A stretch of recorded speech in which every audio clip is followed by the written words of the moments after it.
My name is Teresa Piacentini, and this is part two on our lecture on moral panics.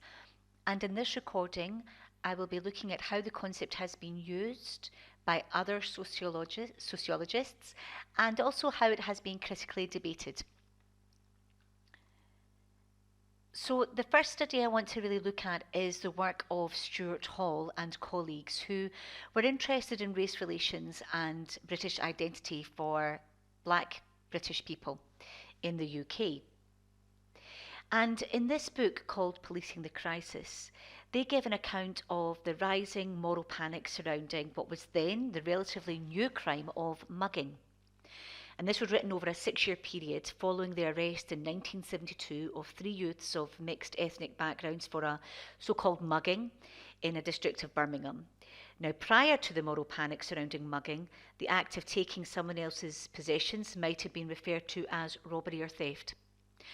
But a new fear surrounding street robbery had gained momentum in the States when New York was named the mugging capital of America. The incident that gave birth to this book was particularly violent, but the authors saw the wider response to it.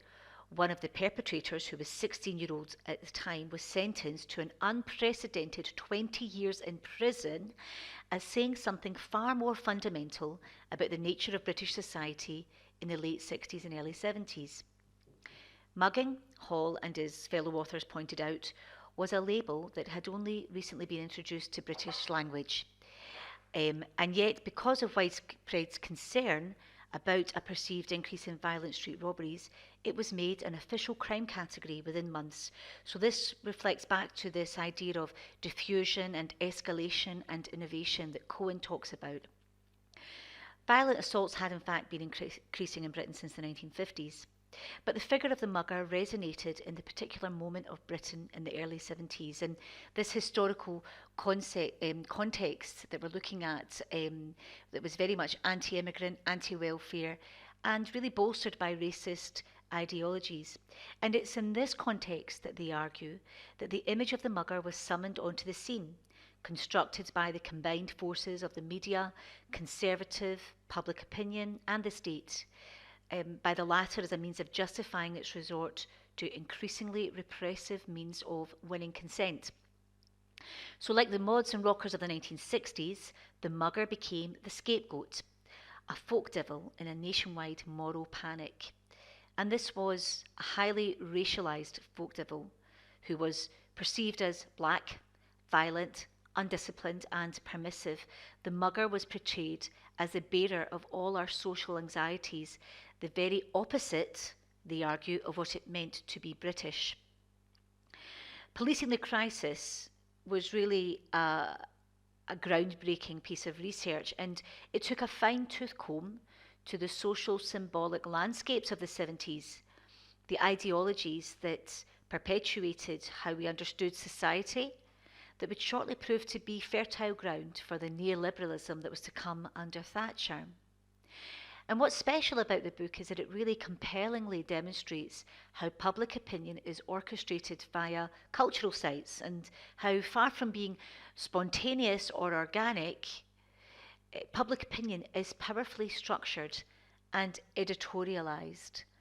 And the mugger became this new cultural figure that has been enduring, upon whom street crime became racialized and against whom social anxieties around youth, urban space and control have become projected.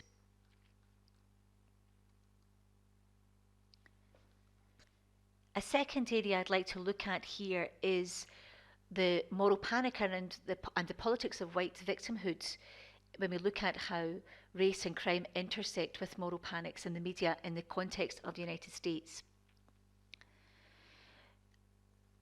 Welsh, Price and Yankee were writing in 2002 around an incident that occurred in 1989 that was being largely editorialized and reported as the Central Park Five. And if you have access to Netflix, the Netflix limited series When They See Us is based on this miscarriage of justice where 5 black Latino teens aged between 14 and 16 were charged and convicted of a violent sexual assault to then have the charges vacated in 2002.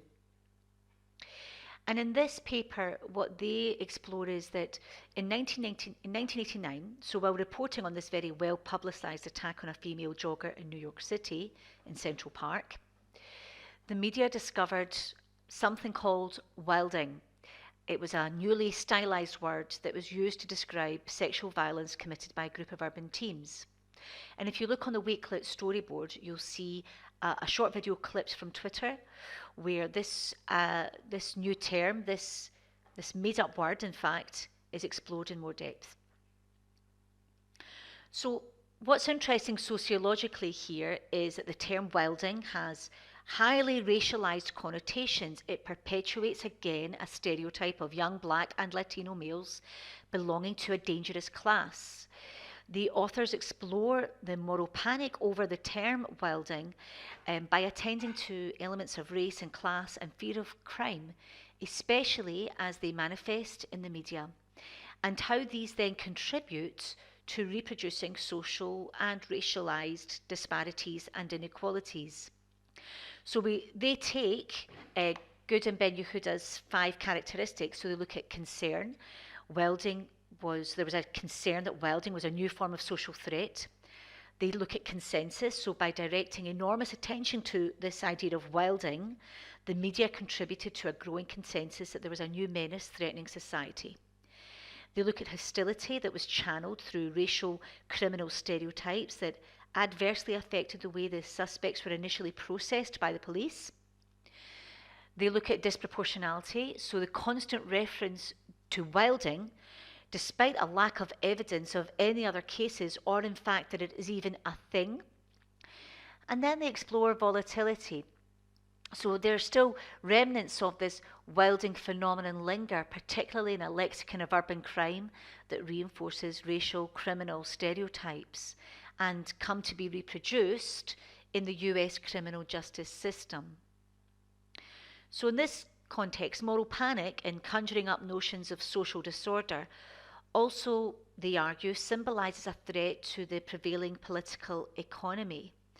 They argue that underlying the hysteria over a so-called social threat exists class conflict, in which the source of the problem is believed to be rooted in the lower so-called dangerous classes, and in a predatory manner, this problem then creeps up the social ladder. So in their interpretation, they explain why moral panics are often driven by institutions influenced by the upper classes, including media, legislators, and the criminal justice apparatus, and right-thinking people. And in this instance, Donald Trump, at the time, paid, now remember this is 1989, Donald Trump then paid for an $85,000 ad campaign to bring back the death penalty in 1989.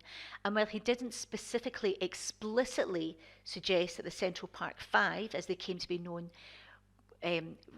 were given the death penalty, he made very close connections between this incident and this call for social change. So as a moral entrepreneur, he stepped in and used his power.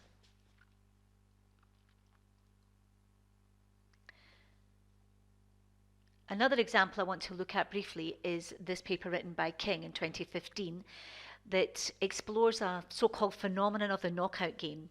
And in the autumn of 2013, the knockout game, which was used to describe random black on white assaults, became a dominant storyline in the US media. This is despite no measurable increase in these types of attacks. Regardless, a racialized national moral panic emerged that drew from and amplified numerous previous panics around race and violent crime. Now, it's important to think about this occurring in a context of real and imagined black deviance and criminality, and with often responses of vigilante white mob violence or disproportionate state punishment. Bill O'Reilly, who's a Fox News anchor and commentator, linked this to the George Zimmerman case, who shot dead Trayvon Martin, the unarmed black teenager, as he was walking in his neighbourhood in 2012. Now, at the time, in 2012, Zimmerman had been acquitted of murder months earlier, but Bill O'Reilly made plain that the killing of Martin was all the more justified in the context of asserted rampant, unchecked criminality of black youth, that itself had been amplified by reports of the knockout game. So, right-thinking people came to be involved. New legislation was introduced on random assaults on strangers, despite no measurable increase in these types of attacks. The phenomenon faded by December 2013 when hate crime charges were brought against a 27-year-old white Texan who had videotaped himself randomly assaulting a 79-year-old black man and then saying knockout. And this was picked up by the federal courts.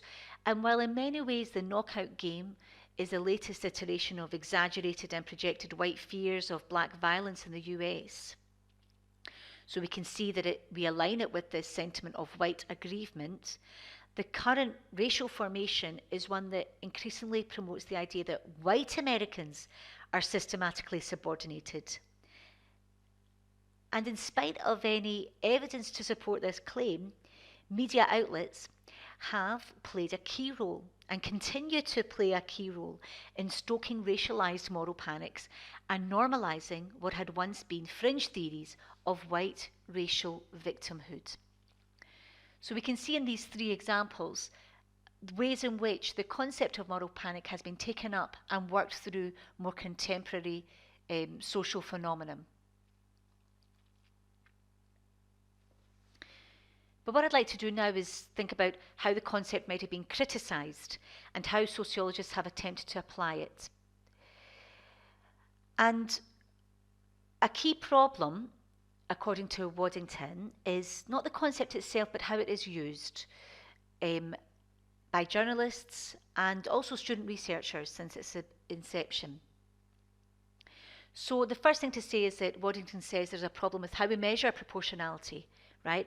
Proportionality as a moral panic suggests that the scale of the response is disproportionately greater than the scale of the problem. This is fundamental, as the concept of moral panic rests on disproportionality. Now, Waddington argues there may indeed be a problem, but it is one which, in a moral panic, becomes overblown by media exaggeration and hyperbole. The suggestion is that a response that was proportionate would not be panic. It would be instead a sober and realistic appraisal. But, Waddington argues, we are not given any criteria for determining what a proportionate response would be. So this raises the question of how do we measure proportionality?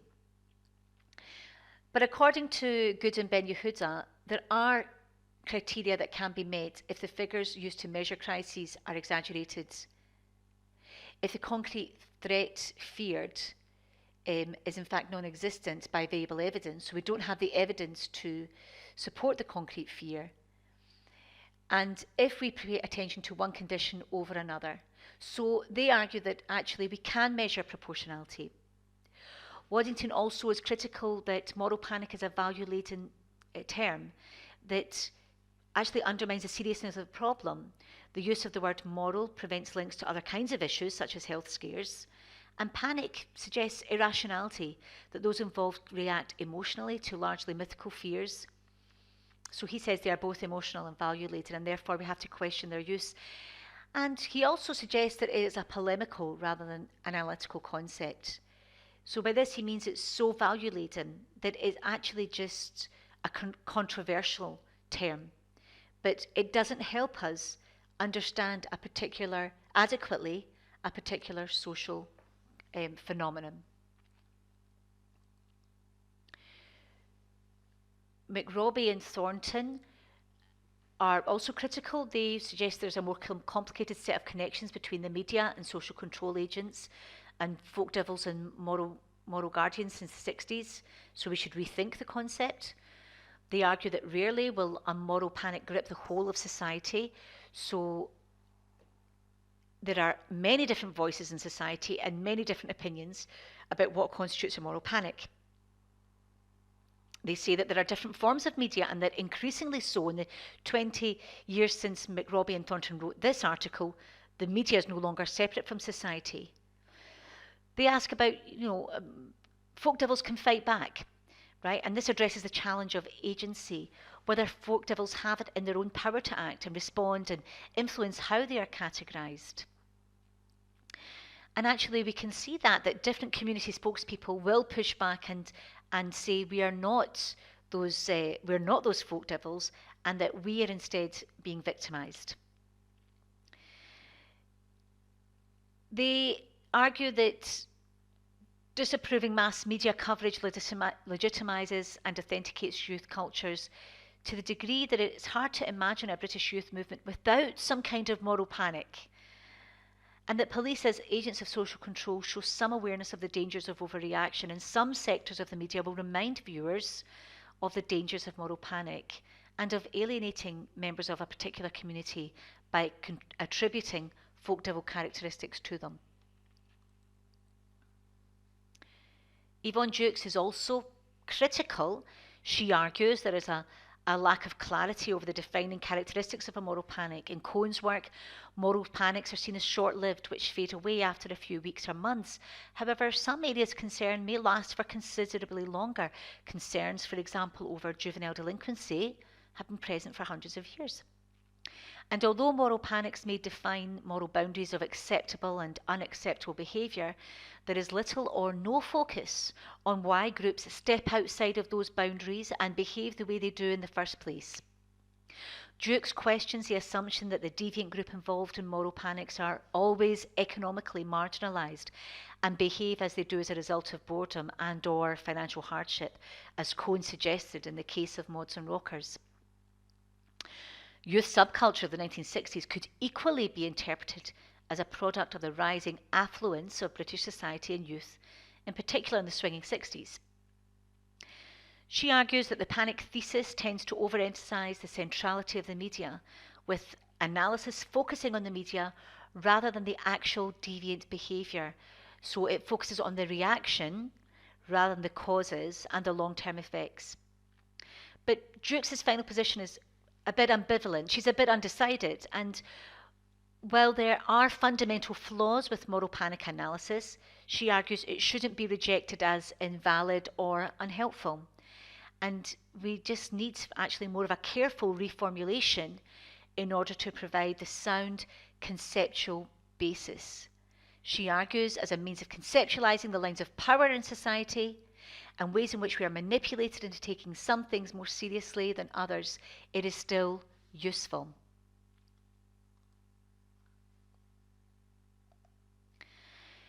And Cohen, in his third edition of Folk Devils and Moral Panics in 2002, does review the state of moral panics 30 years on since its first publication, and identifies that the concept does need to be developed and used rigorously, but reasserts its validity and its usefulness. First, moral panic analysis has been designed to test whether an issue is being distorted and exaggerated, prompting massive overreaction. This does not mean that a problem is non-existent. Secondly, whatever arguments there may be about the complexity of their message or their effects on their audiences, the media remain instrumental in creating moral panics, with all the exaggeration and distortion and overreaction this entails. And thirdly, moral panic analysis is ultimately based on the view that social science has one of its core functions, an ability to assess the claims made about the status of a social problem or deviant group. This has never been easy. This has always been challenged, but it shouldn't be abandoned. So he says that moral panic analysis, Critcher says here that moral panic analysis is better understood as an ideal type. So a way to begin an analysis, not an analysis in and of itself. And Critcher argues that no better tool has yet been devised. And I would just like to close this recording with some final words from Vivian Cree and colleagues. Well, they remind us that a constant in any situation or episode identified as a moral panic is that it almost invariably converges around a fear of the other. This question of fear is really central because the folk devil is what we are not, and I use we in inverted commas. Valuing the self in this way requires an associated denigration and essentialization of another. Now remember we talked about identification and categorization processes, and we can see this playing out in moral panics. Those who are seen to be lacking our self-same virtues become vilified. They become a folk devil. They are what we are not. And Cree and her colleagues suggest more recent examples of folk devils, from working class femininity to teenage parenting to the fall of the autonomous family, child trafficking, internet radicalisation, social reaction to so-called chavs in Britain, sham marriages, othering of particular migrant populations. And in this sense, we can see that moral panic thinking resonates with much other contemporary social theory, especially that which identifies the other not only in relation to ourselves, but also as a threat to ourselves. And we can see that there are associated exclusionary dynamics that come into play. But Cree offers a note of caution. Much of what we witness reflects a retreat from legitimate social scientific efforts to understand social issues and social contexts. So we can see a retreat from that to a shift towards a point where increasingly binary notions of good and evil are dominant. And what we also can see very clearly, I think, in understanding and unpicking and unpacking the notion of moral panics is this complex interplay and traffic between categories of practice and categories of analysis.